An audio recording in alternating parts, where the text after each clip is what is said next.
ফ্যাসিবাদের দোসররা দেশে বিদেশে ষড়যন্ত্র চালিয়ে যাচ্ছে বললেন উপদেষ্টারা। জামিন দেওয়ার ক্ষেত্রে সতর্ক থাকার পরামর্শ। আমরা কোনো অপরাধীকে রাস্তায়, বাজারে, মাঠে, ময়দানে, রাজপথে দেখতে চাই না। প্রত্যেক অপরাধীকে আইনের আওতায় আনতে হবে। রাজনীতিতে সম্মানজনক অংশীদারিত্ব চায় ছোট শক্তি, ছাড় দিয়েও ক্ষমতার সমীকরণে ব্যস্ত বড় দল। নির্বাচনে যদি বিএনপি সংখ্যাগরিষ্ঠতা লাভ করে তাহলে আমরা অন্যান্য দলগুলোকে সাথে নিয়ে একটি জাতীয় সরকার আমরা গঠন করতে চাই। ডিসেম্বরে নির্বাচন ধরে এগুচ্ছে ইসি, ইউএনডিপি ও 17 দেশের প্রতিনিধির সঙ্গে বৈঠক। সেরা ভোট প্রত্যাশা উন্নয়ন সহযোগীদের। সাগররনী হত্যা তদন্তে বাধাদানকারীদের নাম আসবে টাস্ক ফোর্সের প্রতিবেদনে, জানালেন আইনজীবী। 13 বছর পর আশা দেখছে পরিবার সহকর্মীরা।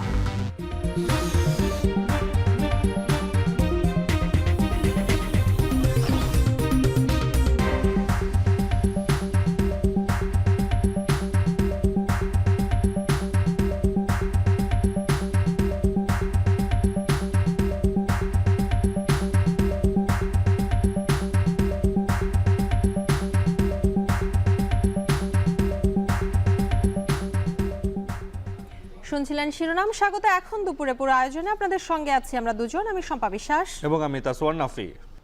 গণঅভ্যুত্থানের 6 মাসের মাথায় গণহত্যায় জড়িত সহ নৈরাজ্য সৃষ্টিকারী অপরাধীদের ব্যাপারে আইনশৃঙ্খলা রক্ষা বাহিনীকে কঠোর হবার বার্তা দিচ্ছে অন্তর্বর্তী সরকার। সকালে রাজারবাগে পুলিশ অডিটোরিয়ামে মানবাধিকার ও পরিবেশকে গুরুত্ব দিয়ে আইনের প্রয়োগ শীর্ষ কর্মশালায় পুলিশ কর্মকর্তাদের এই নির্দেশনা দেন সরকারের শীর্ষ 3 উপদেষ্টা। বলেন, সরকার কোনো অপরাধীকে মাঠে ময়দানে কিংবা রাজপথে দেখতে চায় না। অপরাধীদের জামিনের ব্যাপারে সতর্ক থাকারও নির্দেশনা দেন তারা। বিস্তারিত আজহার লিমনের প্রতিবেদনে। ভারতে বসে পতিত প্রধানমন্ত্রীর বক্তব্যের জেরে দেশব্যাপী যে ক্ষোভের প্রকাশ ঘটেছে তারই অংশ হিসেবে গাজীপুর সহ 2-1টি জায়গায় ঘটনা রূপ নিয়েছে সংঘাতেও। সারা দেশের এসব ঘটনাকে নৈরাজ্য হিসেবে দেখছেন অনেকে। সরকারের ভাষায় যাকে বলা হচ্ছে পরিবর্তিত পরিস্থিতি।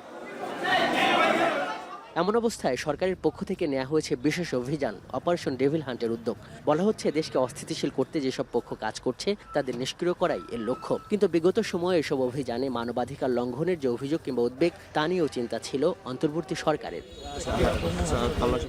রাজারবাগ পুলিশ লাইন্স অডিটোরিয়ামে আইন ও শৃঙ্খলা রক্ষার সঙ্গে সম্পর্কিত সব পক্ষকে নিয়ে দিনব্যাপী এই কর্মশালা মূলত সেই জায়গা থেকেই সরকারের একটি উদ্যোগ। এর নাম দেওয়া হয়েছে পরিবর্তিত পরিস্থিতিতে মানবাধিকার ও পরিবেশকে গুরুত্ব দিয়ে আইনের প্রয়োগ শীর্ষক কর্মশালা।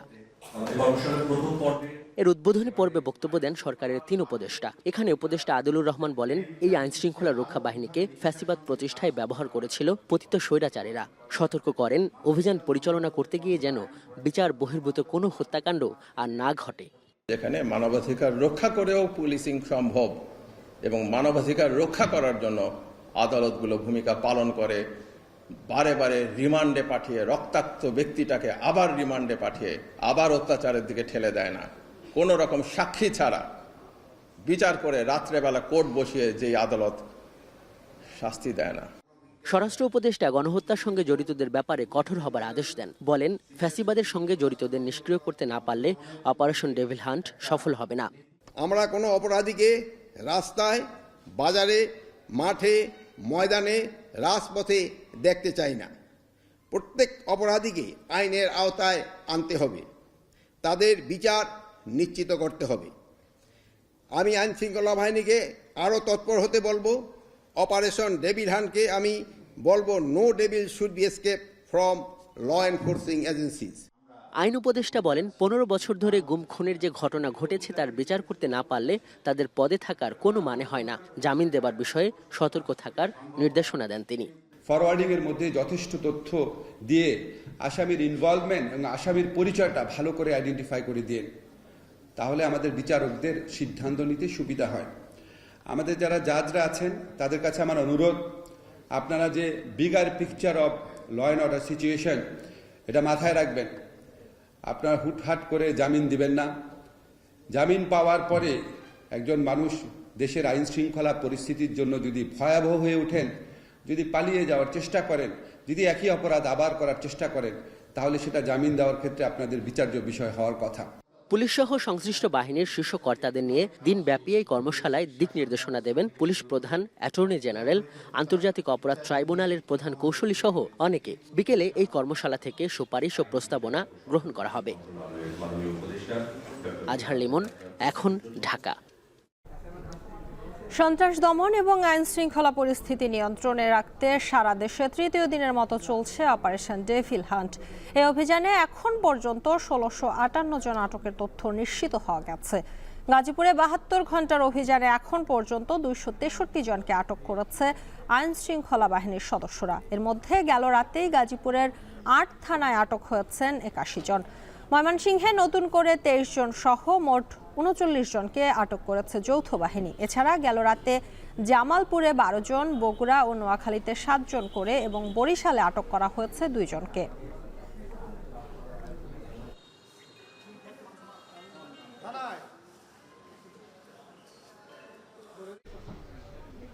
৫ আগস্টের পর ক্রিয়াশীল প্রায় সব রাজনৈতিক দল নিজেদের মধ্যে বৈঠকে বসেছে। তুলনামূলক ছোট দলগুলো চাইছে রাজনীতির মাঠে নিজেদের গুরুত্ব বাড়াতে, সাথে দাবি সম্মানজনক অংশীদারিত্ব।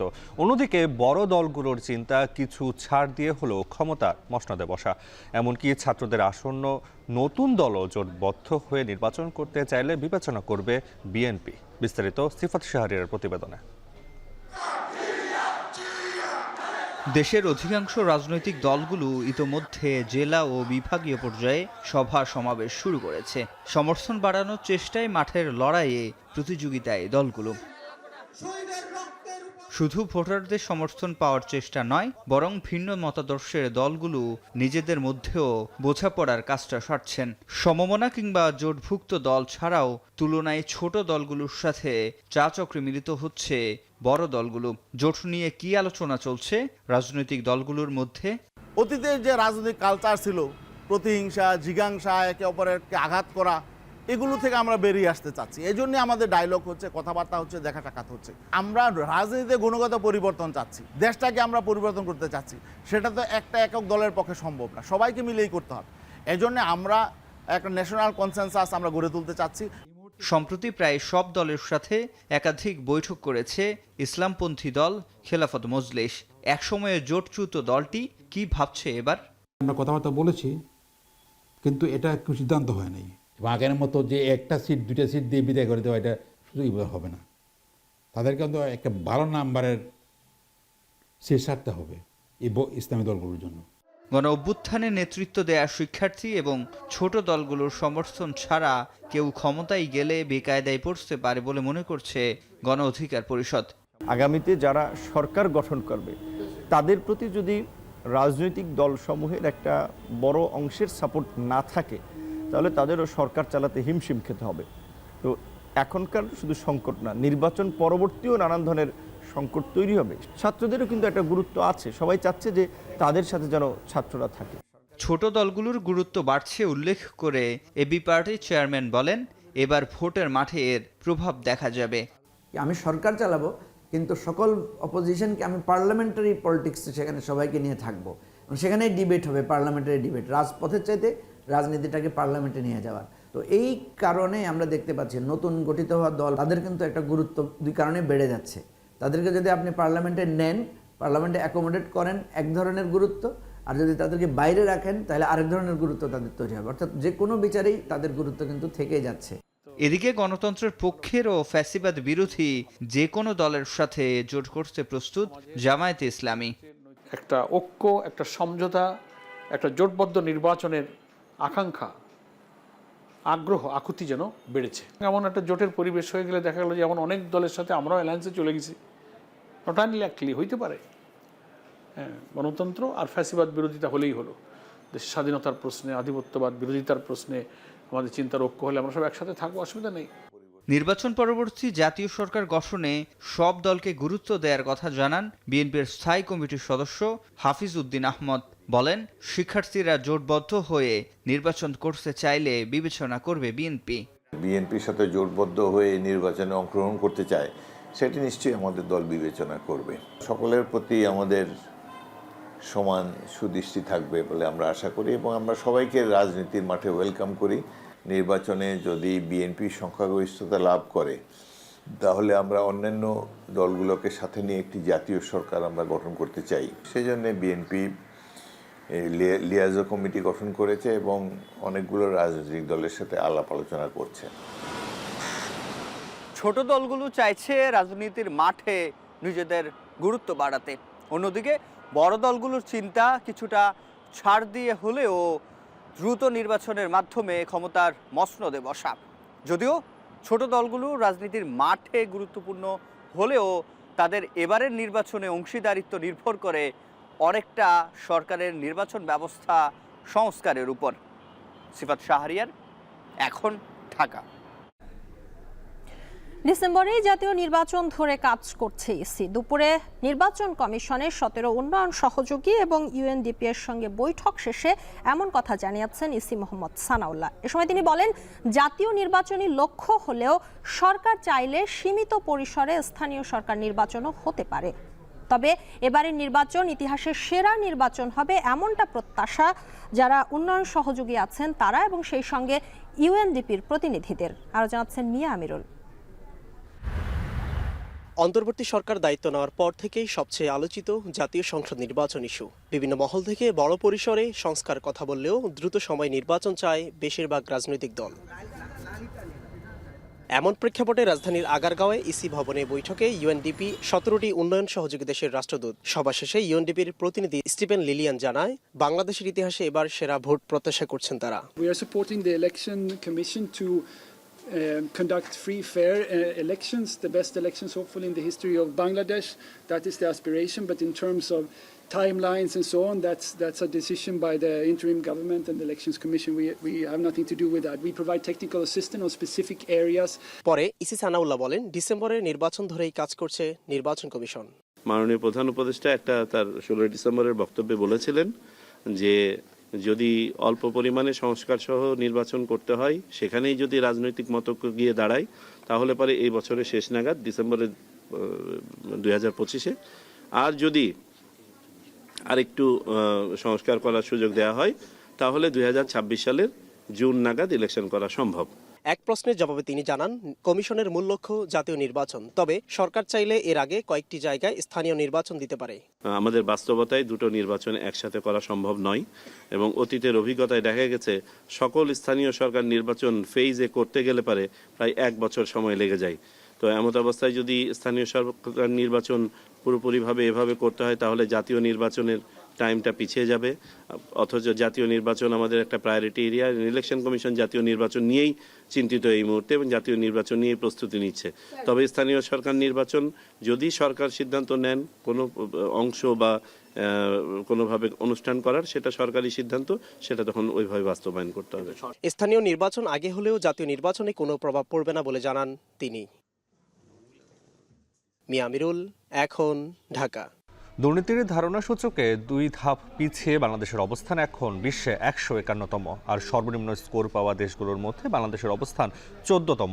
সংবাদ সম্মেলনে তথ্য জানান টিআইবি নির্বাহী পরিচালক ডক্টর ইফতেখারুজ্জামান। টিআইবি বলছে 100 স্কোরের মধ্যে বাংলাদেশে পেয়েছে 23, যা গত বছরের চেয়ে 1 পয়েন্ট কম। ডক্টর ইফতেখারুজ্জামান আরও বলেন, বিগত কর্তৃত্ববাদী সরকার মুখে দুর্নীতির বিরুদ্ধে কথা বললেও বাস্তবে দুর্নীতিকে প্রশ্রয় দিয়েছে। এদিকে এবার সর্বোচ্চ স্কোর পেয়েছে ডেনমার্ক আর সর্বনিম্ন সাউথ সুদান। বিস্তারিত শাহিনুল ইসলাম সাগরের প্রতিবেদনে। রাজনৈতিক পট পরিবর্তনের পর দেশের সার্বিক অর্থনীতির প্রতিবেদন শ্বেতপত্রে উঠে এসেছে সীমাহীন দুর্নীতির প্রমাণ। গত 15 বছরেই বাংলাদেশ থেকে 28 উপায়ে দুর্নীতির মাধ্যমে 234 বিলিয়ন মার্কিন ডলার পাচারের তথ্য উঠে আসে। বার্লিন ভিত্তিক আন্তর্জাতিক দুর্নীতি বিরোধী সংস্থা ট্রান্সপারেন্সি ইন্টারন্যাশনাল প্রকাশিত দুর্নীতির ধারণা সূচক 2024-এর প্রতিবেদনে বলছে, দুর্নীতির ধারণা সূচকে 2 ধাপ পিছিয়ে 180টি দেশের মধ্যে বাংলাদেশের অবস্থান এখন বিশ্বে 151তম। গত বছর এ সূচকে বাংলাদেশ 149তম অবস্থানে ছিল। দুর্নীতির ধারণা সূচক 2024-এর বৈশ্বিক প্রকাশ উপলক্ষে এক সংবাদ সম্মেলনে তথ্য জানান টিআইবির নির্বাহী পরিচালক ডক্টর ইফতেখারুজ্জামান। সিপিআই 2024 অনুযায়ী বাংলাদেশের স্কোর 23, যা বিগত 13 বছরের মধ্যে সর্বনিম্ন। এদিকে সর্বনিম্ন স্কোর পাওয়া দেশগুলোর মধ্যে বাংলাদেশের অবস্থান 14তম। গতবারের তুলনায় 2023-এর তুলনায় 1 পয়েন্ট কম, এবং এটা গতবারের তুলনায় 2 স্টেপ নিচে নেমে গেছি আমরা, অর্থাৎ 151তম দেশ আমরা 180-দের মধ্যে, গতবার ছিলাম আমরা 149তম। এবারের স্কোর হচ্ছে নিচের দিক থেকে সর্বনিম্ন, উপরের দিক থেকে যেটা বললাম, উপরের দিক থেকে আমাদের অবস্থান 151, 23 স্কোর করে, এবং নিচের দিক থেকে 14তম নিচের দিক থেকে। একই স্কোর নিয়ে তালিকায় উচ্চক্রম অনুযায়ী বাংলাদেশের সঙ্গে যৌথভাবে অবস্থানে রয়েছে কঙ্গো ও ইরান। প্রতিবেদন অনুযায়ী দক্ষিণ এশিয়ার আফগানিস্তান 17 পয়েন্ট নিয়ে সর্বনিম্ন স্কোর অবস্থানে রয়েছে। এদিক থেকে আফগানিস্তানের পরই বাংলাদেশের স্কোর অবস্থান দ্বিতীয় সর্বনিম্ন। বাংলাদেশ হচ্ছে দক্ষিণ এশিয়াতে দ্বিতীয় সর্বনিম্ন, আফগানিস্তানের পরেই বাংলাদেশ সর্বনিম্ন, আফগানিস্তান দক্ষিণ এশিয়ার দেশগুলোর মধ্যে, এবং এশিয়া প্যাসিফিকের 35টা দেশের মধ্যে বাংলাদেশের অবস্থান 5ম নিচের দিক থেকে, অর্থাৎ অত্যন্ত বিব্রতকর। সিপিআই 2024 অনুযায়ী 100-র মধ্যে বৈশ্বিক গড় স্কোর 43, সেখানে বৈশ্বিক গড় স্কোরের প্রায় অর্ধেক বাংলাদেশের স্কোর। টিআইবির বিশ্লেষণ অনুযায়ী দেশের দুর্নীতির ব্যাপকতা গভীর উদ্বেগজনক। আমাদের পারফরমেন্স ইজ এক্সট্রিমলি ডিসঅ্যাপয়েন্টিং, অত্যন্ত হতাশাব্যঞ্জক। বাংলাদেশ হচ্ছে যেমন 122টি কান্ট্রির মধ্যে, যাদের অর্থাৎ 2/3 মোট অন্তর্ভুক্ত দেশের মধ্যে 2/3, 2/3 মধ্যে একটি, যাদের স্কোর 50-এর নিচে, এবং এই শ্রেণীর দেশগুলোকে বলা হয় উদ্বেগজনক দুর্নীতির সমস্যা রয়েছে। টিআইবি বলছে, স্বৈরতন্ত্রের চরম চর্যবৃত্তির কারণে বাংলাদেশের এই অবস্থান। এ পথ উত্তরণে টিআইবির পরামর্শ দুর্নীতি দূর করতে সংস্কার কমিশনের সুপারিশ কার্যকর করা, পাশাপাশি দুর্নীতির সঙ্গে জড়িতরা যত ক্ষমতাবানই হোক না কেন বিচারের আওতায় আনতে হবে। অর্থাৎ আমরা দুর্নীতির নিয়ন্ত্রণ হারাচ্ছি। শাহিনুর ইসলাম সাগর, এখন, ঢাকা। শম্পা, চাঞ্চল্যকর সাংবাদিক দম্পতি সাগর রুনি যে হত্যা, বিগত যে সরকারের আমলে আওয়ামী সরকারে কেউ জড়িত ছিল বা আছে বলেই এই মামলা তদন্ত বেশি দূর এগোতে দেয়নি, এবং এমন অভিযোগ করেছেন নিহত রুনির ভাই নওশের রোমান। এবং এই হত্যাকাণ্ডের 13 বছর পর সংবাদ সম্মেলনে বাদীপক্ষের আইনজীবী শিশির মনির বলেছেন, হত্যাকাণ্ডের তদন্তে বাধাদানকারীদের নাম আসবে টাস্ক ফোর্সের প্রতিবেদনে, এবং এত বছরেও যে এই প্রতিবেদন জমা পড়েনি এটিকে তিনি রাষ্ট্রীয় ব্যর্থতা মনে করেন। এ নিয়ে আমাদের হাতে প্রতিবেদন রয়েছে সহকর্মী মাঝার মাহবুবের, আমরা দেখে আসবো সেটি। 2012 সালের 11 ফেব্রুয়ারি সাংবাদিক সাগর রুনিকে হত্যার সময় ছোট্ট মেঘের বয়স ছিল মাত্র 4 বছর। দেখতে দেখতে মেঘ বড় হয়ে এখন 17-তে। ছোট্ট শিশুটি এখন বাবা মা হত্যার বিচার চাইতে শিখেছে, কিন্তু সাগর রুনি হত্যার বিচার তো আলোর মুখ দেখেইনি, বরং 13 বছরে তদন্ত প্রতিবেদন পিছিয়েছে 115 বার। কিন্তু অন্তর্বর্তী সরকারের উপর আস্থা রাখতে চায় মেঘ। আগে তো কিছু হইতো না, এখন তো দেখতেছি যে ওরা কাজ করতেছে, তো একটু হলেও আমরা হোপফুল। আশা করি, যেহেতু অনেক কিছু বললো, মাত্র বলে গেল, তো আশা করা যাচ্ছে যে মানে পজিটিভ কিছু একটা শুনতে পারবো। তৎকালীন স্বরাষ্ট্রমন্ত্রী সাহারা খাতুন 24 ঘন্টায় দোষীদের খুঁজে বের করার আশ্বাস দিলেও 2012 থেকে 18, 6 বছরে র্যাবের হাতে থাকা তদন্তের ফল ছিল শূন্য। সাগর রুনি পরিবারের অভিযোগ, সরকার সংশ্লিষ্টরা জড়িত বলেই এগোয়নি তদন্ত। উচ্চ ক্ষমতা সম্পন্ন টাস্ক ফোর্স গঠন করা হয়েছে, তারা আমাদের সাথে অনেকবারই কথা বলেছেন, এবং আসলে তদন্ত তো আমাদের বোঝার কথা না, তদন্ত কি হচ্ছে সেটা আমরা জানিও না, বাট সবকিছু দেখে কিছুটা আশার আলো আসলে দেখতে পাই। অন্তর্বর্তী সরকার দায়িত্ব পাওয়ার পর গত সেপ্টেম্বরে মামলার তদন্তে গঠন করা হয় উচ্চ পর্যায়ের টাস্কফোর্স। আগামী 4 এপ্রিল টাস্কফোর্সকে তদন্ত প্রতিবেদন হাইকোর্টে জমা দিতে বলা হয়েছে। এই মামলা তদন্তে কারা বাধা সৃষ্টি করেছে তা বের হয়ে আসবে বলে আশা প্রকাশ করেন আইনজীবী। 13 বছরে অনেক সাক্ষ্য প্রমাণেই ডিসঅ্যাপিয়ার হয়ে গেছে, হারিয়ে গেছে। সব কিছুর পরেও এখন একটি আশার আলো দেখা যাচ্ছে। আমরা আশা করি স্বল্পতম সময়ের মধ্যে, হাইকোর্ট কর্তৃক নির্ধারিত সময়ের মধ্যেই তদন্তকারী ইফিশিয়েন্ট কর্মকর্তারা একটি গ্রহণযোগ্য এবং সত্যিকার অর্থেই বিচার পরিচালনা করার মতো উপযুক্ত তদন্ত রিপোর্ট আদালতের সামনে দাখিল করবেন। সহকর্মী হত্যার বিচার চেয়ে 13 বছর ধরে আওয়াজ তুলছেন সাংবাদিকরা। মঙ্গলবারও একই দাবিতে ডিআরইউতে প্রতিবাদ কর্মসূচি পালন করেন সাংবাদিকরা। 2025 সালের মধ্যেই সাগর রুনি হত্যার তদন্ত কার্যক্রম শেষ করার দাবি তাদের। সাগর রুনি হত্যাকাণ্ড যে বিচারহীনতার একটি অন্যতম প্রকৃষ্ট উদাহরণ, সেটি কিন্তু প্রমাণ করেছে গত 15 বছরে। সেখানে বিভিন্ন রাজনৈতিক হামলা, রাজনৈতিক হত্যাকাণ্ডের বিচার হয়, কিন্তু আমরা সাংবাদিকদের হত্যাকাণ্ডের বিচার কেন হয় না? 115তম রায় পিছাবার কোনো আর প্রয়োজন হয় না। ওনারা যদি চান, ওনারা কিন্তু 1 মাসের মধ্যেই সমাধান করে দিতে পারেন। আগামী যে চার্জশিটের তারিখ রয়েছে সেই তারিখে তার অবশ্যই একটি সুন্দর একটি চার্জশিট দেবেন বলে আমরা আশা করি। উচ্চ আদালত এই স্বৈর শাসকের আমলে আদালতকে কিভাবে তারা কুক্ষিগত করে রেখেছিল, সাগররণী হত্যাকাণ্ডের তদন্ত তার একটি প্রমাণ। কিন্তু আজকে 13 বছর পরে সংশ্লিষ্টরা মনে করছেন বিগত 13 বছরে সাগররণী হত্যাকাণ্ডে তদন্ত প্রতিবেদন জমা দিতে না পারার রাষ্ট্রীয় ব্যর্থতা। মামলার তদন্ত আইনিভাবে চলতে দেওয়া হয়নি। তবে অন্তর্বর্তী সরকার তদন্ত শেষ করে বিচার নিশ্চিত করবেন এমন প্রত্যাশা সবার। নতুন বাংলাদেশের সম্ভাবনা দেখেছে। মাজহার মাহবুব, এখন ঢাকা। নরসিংদী টেক্সটাইল ইঞ্জিনিয়ারিং কলেজকে তাঁতবোর্ড থেকে বস্ত্র অধিদপ্তরে নেয়ার দাবিতে মহাসড়কে অবস্থান নিয়েছেন শিক্ষার্থীরা। বন্ধ রয়েছে ঢাকা সিলেট যান চলাচল। এ বিষয়ে বিস্তারিত জানাতে এই মুহূর্তে নরসিংদী থেকে যুক্ত হচ্ছেন সহকর্মী রাকিবুল ইসলাম। চলে যাচ্ছি তার কাছে। রাকিব, কি দাবি জানাচ্ছেন শিক্ষার্থীরা, বিস্তারিত জানাবেন।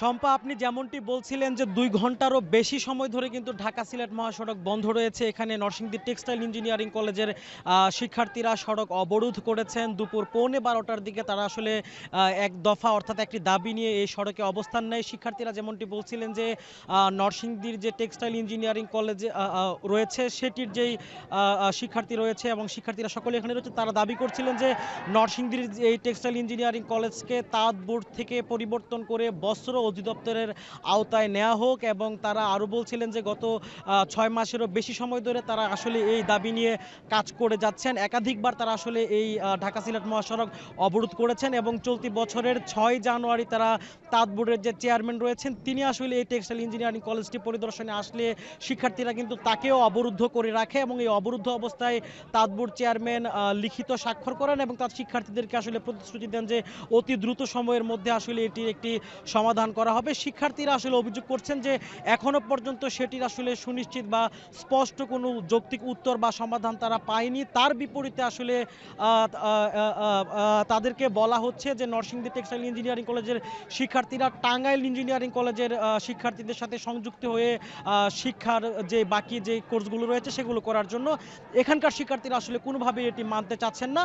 তো এখনো পর্যন্ত তারা সড়কে রয়েছেন। এই ছিল আমার কাছে এই মুহূর্তের সবশেষ। শম্পা, নরসিংদী টেক্সটাইল ইঞ্জিনিয়ারিং কলেজকে তাঁতবোর্ড থেকে বস্ত্র অধিদপ্তরে নেয়ার দাবিতে মহাসড়ক অবরোধ করেছেন শিক্ষার্থীরা। সেই খবর জানাচ্ছিলেন সহকর্মী রাকিবুল ইসলাম। এদিকে চাকরিচ্যুত বিডিআর সদস্যদের চাকরিতে পুনর্বহাল, নিরপরাধ জেলবন্দীদের মুক্তি এবং সীমান্তরক্ষী বাহিনীর বিডিআর নাম ফিরিয়ে আনা সহ 8 দফা দাবি জানিয়েছে বিডিআর কল্যাণ পরিষদ। কেন্দ্রীয় শহীদ মিনারে তাদের জাস্টিস ফর বিডিআর কর্মসূচিতে যোগ দিয়ে দাবি বাস্তবায়ন না হলে আরও কঠোর কর্মসূচির হুঁশিয়ারি দেন বৈষম্য বিরোধী ছাত্র আন্দোলনের নেতারা। তানজিম শাফিনের প্রতিবেদনে বিস্তারিত। সবশেষ শুনানিতে জামিন না পাওয়া বিডিআর সদস্যদের মুক্তি ও চাকরিচ্যুতদের ক্ষতিপূরণ সহ চাকরি ফিরিয়ে দেওয়ার দাবিতে আবারও আন্দোলনে বিডিআর সদস্য ও কারাবন্দীদের পরিবার। কেন্দ্রীয় শহীদ মিনারে জাস্টিস ফর বিডিআর অবস্থান কর্মসূচিতে বিডিআর সদস্যরা তুলে ধরেন বিগত কর্তৃত্ববাদী সরকারের ষড়যন্ত্র। যেদিন আমাকে জেলে পাঠানো হয় আমি চিৎকার করে বলেছিলাম, স্যার আমাদের জেলে পাঠাচ্ছেন, আমরা নিরপরাধ। নির্দোষ বিডিআরদের চাকরি ফেরত দিতে হবে। শেখ হাসিনা নিজের অপরাধ টাকার জন্য আমাদেরকে গণহারে গ্রেফতার করে। এখনো মুক্তি না মেলা জেলবন্দি বিডিআর সদস্যদের পরিবার শোনান দীর্ঘ বঞ্চনা ও অসহায়ত্বের কথা। গত তারিখে আমাদের জামিন হওয়ার কথা ছিল, বলছে শুনানি হয়েছে, এখন কতটি জামিন হয়েছে কি আমরা ওগুলা কোনো কিছু জানতে পারি নাই। মানুষ তো মরে গেলে কাফন পরে, আমরা তাজা অবস্থাতে কাফন পরে আছি। অবস্থান কর্মসূচি থেকে চাকরিচ্যুত বিডিআর সদস্যদের চাকরিতে পুনর্বহাল, নিরপরাধদের মুক্তি ও সীমান্তরক্ষী বাহিনীর বিডিআর নাম ফিরিয়ে আনা সহ 8 দফা দাবি জানিয়েছে বিডিআর কল্যাণ পরিষদ, যাতে সংহতি জানায় বৈষম্য বিরোধী ছাত্র আন্দোলন। অন্তর্বর্তী সরকার এসব দাবি বাস্তবায়ন না করলে কঠোর কর্মসূচির হুঁশিয়ারি দেন সমন্বয়করা। যতক্ষণ পর্যন্ত পূর্ণ না হবে, মেনে না নেওয়া হবে, একটুও যদি অপূর্ণ থেকে যায় আমরা এই মাঠ ছাড়ব না। আমাদের সাথে বাংলাদেশের সকল আমার ছাত্র জনতা দ্রুততম সময়ের মধ্যে এই দাবি দাওয়াগুলো মেনে না নেয় তাহলে কিন্তু আন্দোলন তীব্র থেকে তীব্রতর হবে এবং এই উপদেষ্টাদের গদিতে টান পড়ে যাবে।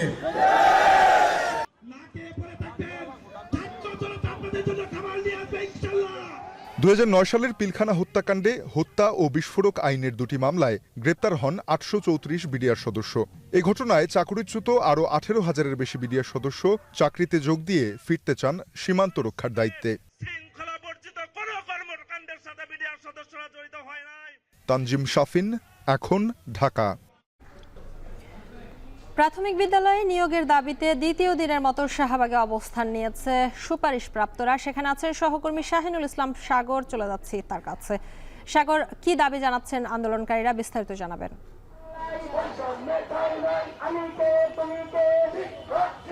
শম্পা, আমি এখন অবস্থান করছি রাজধানীর শাহবাগে যে জাতীয় জাদুঘর আছে তার সামনে। এখানে আমরা সকাল থেকে দেখে আসছি যে সরকারি প্রাথমিক যে বিদ্যালয়গুলো আছে সেখানকার যে তৃতীয় ধাপে যে নিয়োগ দেওয়া হয়েছিল সেই তৃতীয় ধাপের নিয়োগ বিজ্ঞপ্তি গত 6 ফেব্রুয়ারি হাইকোর্ট থেকে একটি রায় তাদের বিজ্ঞপ্তিটি তাদের নিয়োগ প্রক্রিয়াটিকে স্থগিত করে বাতিল ঘোষণা করে। তারপর থেকে এই আন্দোলনকারীরা এই পথে বেছে নিয়েছে। তারা এখন শাহবাগের যে জাতীয় জাদুঘর আছে তার সামনে তার অবস্থান কর্মসূচি পালন করছে। আমরা এখানে দেখছি যে 2023 সালের যে একটা প্রজ্ঞাপন দেওয়া হয়েছিল, অর্থাৎ প্রাথমিক সরকারি যে স্কুলগুলো আছে সেখানকার তৃতীয় ধাপের একটি বিজ্ঞাপন দেওয়া হয়েছিল, সেটি 2023 সালের 14 জুন বিজ্ঞপ্তিটি দেওয়া হয়েছিল। এরপরে লিখিত পরীক্ষা অনুষ্ঠিত হয়েছিল 2024 সালের 29 মার্চ। লিখিত পরীক্ষার ফলাফল প্রকাশ করা হয়েছিল একই বছরের 21 এপ্রিল। পরবর্তীতে 12 জুন তাদের ভাইভা বা মৌখিক যে পরীক্ষা সেগুলো সম্পন্ন হয়। এরপরে 5 আগস্টের পরে, অর্থাৎ রাজনৈতিক পট পরিবর্তনের পরে 31 অক্টোবর, গত 31 অক্টোবর আইন মন্ত্রণালয় ও জনপ্রশাসন মন্ত্রণালয়ের অনুমতি নিয়ে একটি ফলাফল প্রকাশ করা হয়েছিল। সেখানে মোট 6,531 জন চূড়ান্তভাবে সুপারিশপ্রাপ্ত হন। সুপারিশপ্রাপ্ত হননি এরকম 31 জন আবার হাইকোর্টে তারা রিট করেছিলেন এই নিয়োগের বিরুদ্ধে। পরবর্তীতে এরই প্রেক্ষাপটে 6,531 জনের নিয়োগ কার্যক্রম 6 মাসের জন্য আদালত স্থগিত ঘোষণা করে। পরবর্তীতে তৃতীয় ধাপে ঢাকা ও চট্টগ্রাম বিভাগের চূড়ান্ত ফলাফলে উত্তীর্ণ 6,531 জনের নিয়োগ কার্যক্রম 6 ফেব্রুয়ারি বাতিল করেছে হাইকোর্ট। তারপর থেকে তারা সড়কে রাস্তায় তারা অবস্থান করছে। গতকাল তাদের সঙ্গে একটি অপ্রীতিকর ঘটনা ঘটেছিল, তার পরবর্তীতে তারা এখন এক দফা দাবিতে নিয়ে গেছেন, যেখানে তারা বলছেন যে তাদের নিয়োগ প্রক্রিয়া বাস্তবায়ন না হওয়া পর্যন্ত তারা বাড়ি ফিরবে না বলে এমন তারা হুঁশিয়ারি দিচ্ছেন। তো এই ছিল আবার এখান থেকে প্রাথমিক শিক্ষকের তৃতীয় দফা যে নিয়োগ প্রক্রিয়ার নিয়োগের যে আন্দোলনকারীরা তাদের সবশেষ তথ্য। প্রাথমিক বিদ্যালয়ে নিয়োগের দাবিতে দ্বিতীয় দিনের মতো শাহবাগে অবস্থান নিয়েছেন সুপারিশপ্রাপ্তরা। সেই খবরাখবর জানাচ্ছিলেন সহকর্মী শাহিনুল ইসলাম সাগর। রমজান উপলক্ষে টিসিবি ট্রাক সেলে আবারও পণ্য বিক্রি শুরু হয়েছে। প্রথম দিনই খুলনায় পণ্য কিনতে ছিল ক্রেতাদের উপচে পড়া ভিড়। এই কার্যক্রমের মাধ্যমে বাজার মূল্যের অর্ধেক দামে 5টি পণ্য কিনতে পারছেন ভোক্তারা। সকালে এই কার্যক্রমের উদ্বোধন করে বাণিজ্য উপদেষ্টা বলেন, আসন্ন রমজানে ফ্যামিলি কার্ডের বাইরে ট্রাক সেলে সারা দেশে অতিরিক্ত 9,000 টন পণ্য সরবরাহ করবে টিসিবি। রামিম চৌধুরীর প্রতিবেদন, ক্যামেরায় ছিলেন হেলাল মোল্লা। সকাল থেকেই খুলনার শিববাড়ি মোড়ে টিসিবির ট্রাকের সামনে দীর্ঘ অপেক্ষা। ভ্রাম্যমাণ ট্রাকের মাধ্যমে পণ্য বিক্রির খবর ছড়িয়ে পড়ার পরেই শুরু হয় এমন উপচে পড়া ভিড়। 587 টাকার প্যাকেজে একজন ভোক্তা 1 কেজি চিনি, 2 কেজি ছোলা, আধা কেজি খেজুর, 2 লিটার সয়াবিন তেল ও 2 কেজি মসুর ডাল নিতে পারছেন। দ্রব্যমূল্যের এই ঊর্ধ্বগতির বাজারে নিম্ন আয়ের মানুষের মুখে দেখা দিয়েছে স্বস্তির ছায়া। বাজার মূল্যের থেকে কম দামে পণ্য পাওয়ায় খুশি সাধারণ মানুষ। ছোলা, ডাল, তেল, চিনি দিচ্ছে, খুব ভালো লাগছে। বাজার মূল্য আছে 1200 টাকা, এখানে 600 টাকার ভিতরে পাওয়া যাচ্ছে। যে মালটা দিচ্ছে এটা সাধারণ মানুষের জন্য ভালো, গরিবদের জন্য তো অবশ্যই ভালো, কারণ অল্প মূল্যে পাওয়া যাচ্ছে। বাজারে এই পণ্যগুলো অনেক দাম বেশি। এর আগে মঙ্গলবার সকালে শিববাড়ি মোড়ে টিসিবির পণ্য বিক্রি কার্যক্রমের উদ্বোধন করেন বাণিজ্য উপদেষ্টা। এ সময় তিনি বলেন, আসন্ন রমজানে সারা দেশে অতিরিক্ত ৯,০০০ টন পণ্য সরবরাহ করবে টিসিবি, যাতে উপকৃত হবেন প্রায় ১২ লাখ পরিবার। এছাড়া দেশের অর্থনীতিকে এমনভাবে সমৃদ্ধ করতে হবে যাতে টিসিবির মাধ্যমে পণ্য বিক্রি করতে না হয় বলেও জানান তিনি। ৬৩ লক্ষ যে পরিবারের কাছে আমাদের খাদ্য পণ্য দিয়ে থাকি তার থেকে অতিরিক্ত আরো ৯,০০০ টন পণ্য আমরা শুধুই ১২ লক্ষ পরিবারের কাছে পৌঁছে দেবো ইনশাআল্লাহ। আমরা ওই দিনে পৌঁছাতে চাই যে যার বিনিময়ে দেশের অর্থনৈতিক এবং সম্পদের সুষম বন্টনের মাধ্যমে আমাদের যেন এই ধরনের কার্যক্রম চালাতে না হয়। খুলনার ৩১টি ওয়ার্ডে 10টি ভ্রাম্যমাণ ট্রাকের মাধ্যমে আগামী ২০ তারিখ থেকে এ পণ্য বিক্রির কার্যক্রম চলবে ১ মাস ধরে। রামিম চৌধুরী, এখন, খুলনা। এবার খেলার প্রসঙ্গ। অব্যবস্থাপনা আর খামখেয়ালিপনায় কমলাপুর স্টেডিয়াম এখন মাদকাসক্তদের আখড়া। মেইন গেটে নিরাপত্তা কর্মী থাকার কথা থাকলেও গেট খোলা থাকে বেশিরভাগ সময়। অবাধে চলাচল বাইরের মানুষের। বর্তমানে স্টেডিয়ামটির মেয়াদ পার হওয়া টার্ফ পরিবর্তনের কাজ চললেও নিরাপত্তা কর্মীরা অভাবে এমন দুরবস্থা মাঠটির, জানিয়েছেন প্রশাসক। বিস্তারিত শরীফ রওশনের প্রতিবেদনে ছবি তুলেছেন রাজীব শেখ। দেখে মনে হতেই পারে এটা কোনো যুদ্ধক্ষেত্র, তবে না, এটা কমলাপুরের বীরশ্রেষ্ঠ সিপাহী মোস্তফা কামাল স্টেডিয়াম। দীর্ঘদিনের মেয়াদ উত্তীর্ণ টার্ফ সরিয়ে নতুন করে টার্ফ বসানোর কাজ শুরু হয়েছে গেল মাসেই। তবে এবার আর বাফুফে নয়, পুরো কাজের দায়িত্বে আছে বিশ্ব ফুটবলের নিয়ন্ত্রক সংস্থা ফিফা। যে মাঠ কয়েক মাস আগেও ফুটবলারদের পদচারণায় মুখরিত থাকত, সেটা এখন পরিণত হয়েছে মাদক সেবীদের আখড়ায়। আপনারা দেখলাম যে একদম আবার দেখাচ্ছিল, চিনি না, আমরা আমাদের ডাক দিছিল। গাঁজা ঠাজা এসব বেশিরভাগ চলাচল করে, খাওয়া দাওয়া করে, বেশিরভাগ বাইরে খোলাবান। এখন কোনো নিয়ন্ত্রণ নাই, এখন হচ্ছে আপনার মানে আড্ডাখানা বলতে পারেন আর কি, যে সেমনি লোকজন আসা যাওয়া করে। ক্যামেরা দেখে কমলাপুরের স্টেডিয়ামের ভেতরে থাকা কয়েকজন তড়ি ঘড়ি করে বেরিয়ে যায়। দেয়াল টপকে বা অন্য কোনোভাবে নয়, মূল ফটক দিয়েই বের হন তারা। প্রশ্ন, মাঠের ভিতরে ঢুকলো কিভাবে? এর উত্তর খুঁজতে গিয়ে স্টেডিয়ামের নিরাপত্তা কর্মীকে খুঁজে পাওয়া যায়নি। তবে একজন ইলেকট্রিশিয়ান ক্যামেরা দেখে বেকায়দায় পড়লে মুখ খুলেন তিনি। বাইরে গেছে, অবশ্যই ভিতরে থাকতে পারে। ডাক দিয়ে সরাইতে গেলেও বাইরের এখানের স্থানীয় লোকজন উল্টোপাল্টা, মানে আমাদের সিকিউরিটি কম। পরবর্তীতে দায়িত্বে থাকা স্টেডিয়ামের প্রশাসককে তার রুমে গিয়ে পাওয়া যায়নি। ফোন করলে নিরাপত্তা কর্মীর অভাব সহ আরও নানা অজুহাত দিলেন এই কর্মকর্তা। মাঠের ভিতরে তো এটা হওয়ার কথা না, তবে ডেভেলপমেন্ট কাজের কারণে হয়তো ওরা ওই কাজের দোহাইতে যেতে পারে, বাট সিকিউরিটির যে ব্যাপার, আমাদের জনবল কম, বুঝছেন। আমরা মাত্র 4 জন আমাদের নিরাপত্তা প্রহরী আছে, তার সাইডে থাকে এবং মেইন গেটে থাকে 7টা। দীর্ঘদিনের স্টেডিয়ামের এমন হালে একে অপরের উপরেই দোষ চাপিয়ে নিজেদের চেয়ার ধরে রাখতেই যখন মরিয়া দায়িত্বপ্রাপ্তরা, তখন স্বাভাবিকভাবেই ক্রীড়াপ্রেমীদের মনে প্রশ্ন ওঠে, তাদের হাতে স্টেডিয়াম রক্ষা কতটুকু সম্ভব। শরীফ রওশন, এখন, ঢাকা। সংবাদ শেষ করছি বান্দরবানে পর্যটন শুরুর খবর দিয়ে। প্রায় 2 বছর আগে বান্দরবানে নিরাপত্তাজনিত কারণে পর্যটন নিষিদ্ধ করা হয় এবং এর উপরে নিষেধাজ্ঞা জারি করা হয়। তবে 2 বছর পরে সেই নিষেধাজ্ঞা তুলে নেয় খুশি পর্যটকরা। দেখা গেছে নতুন করে আবার সেখানে পর্যটকরা যাওয়া শুরু করেছেন এবং সেই সাথে দৃষ্টিনন্দন 2 পাহাড়ের মাঝে বয়ে চলা পানির স্রোত দেখতে রোমাঞ্চিত বোধ করছেন যারা দর্শনার্থী আছেন তারা। বিস্তারিত রিজভি রাহাতের প্রতিবেদনে।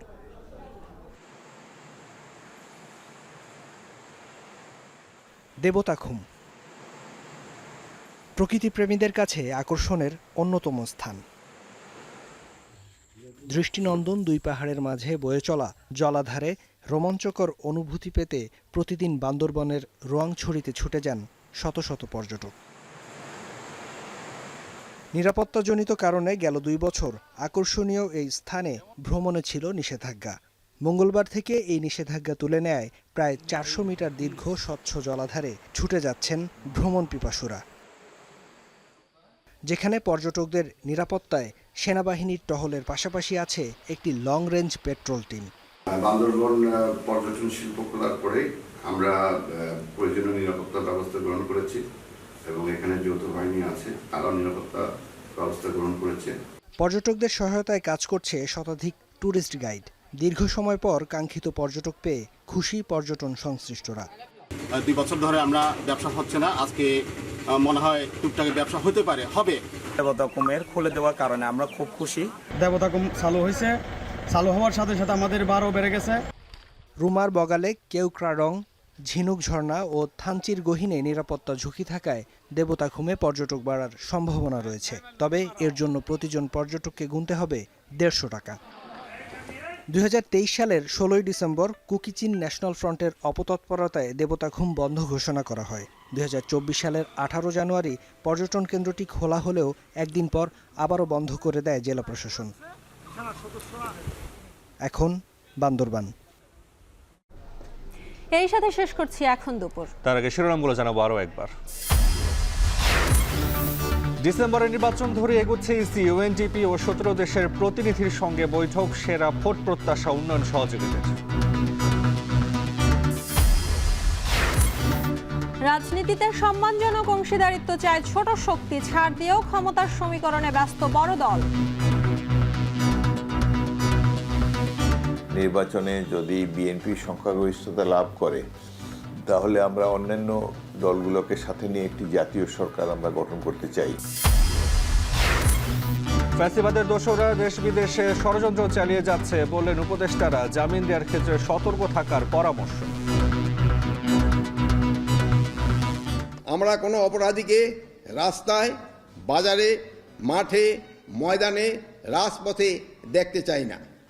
প্রত্যেক অপরাধীকে আইনের আওতায় আনতে হবে। সাগররুনি হত্যা তদন্তে বাধাদানকারীদের নাম আসবে টাস্ক ফোর্সের প্রতিবেদনে, জানালেন আইনজীবী। 13 বছর পর আশা দেখছে পরিবার সহকর্মীরা। শেষ করছি এখন দুপুর। সাথে থাকার জন্য ধন্যবাদ।